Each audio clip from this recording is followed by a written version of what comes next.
ആൾക്കാർ പട്ടിണി കാരണം കഴിക്കാൻ ഭക്ഷണമില്ലാത്തത് കാരണം ഉമർ തങ്ങൾ കൊടുക്കുന്ന ഭക്ഷണം വാങ്ങാൻ കടന്നു വന്നു. പടച്ച റബ്ബേ, ഉമർ തങ്ങൾ അവിടെ നിന്ന് അനുയായികളെ വിളിച്ചിട്ട് പറഞ്ഞു, വാങ്ങാൻ കഴിയാത്തവരുണ്ടല്ലോ, രോഗം പിടിച്ച് കിടക്കുന്നവരുണ്ടല്ലോ, പ്രായമായവരുണ്ടല്ലോ, അന്വേഷിക്കാൻ പറഞ്ഞു വിട്ടപ്പോ 14,000. പടച്ചവനെ, അവസാനം ഉമർ ബിൻ ഖത്താബ് റളിയല്ലാഹു തആല അൻഹു ഭക്ഷണ കിറ്റുമായിട്ട് വാങ്ങാൻ കഴിയാത്ത രോഗികളുടെ വീട് തേടി കടന്നു പോവുകയാണ്. എല്ലാവർക്കും ഭക്ഷണം കൊണ്ട് കൊടുക്കുകയാണ്. ഉമർ തങ്ങൾ അങ്ങനെയാണ്.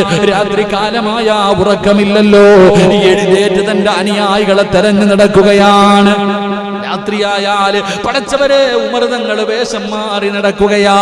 ഒരിക്കൽ പെട്ടെന്ന് പറയുകയാണ്, ഉമർ ഇബ്നുൽ ഖത്താബ് റളിയല്ലാഹു തആല അൻഹു രാത്രികാലിൽ ഇങ്ങനെ പടച്ചവനെ തന്റെ ജനതയുടെ കാര്യങ്ങൾ അന്വേഷിച്ച് ഇങ്ങനെ നടന്നു പോകുമ്പോ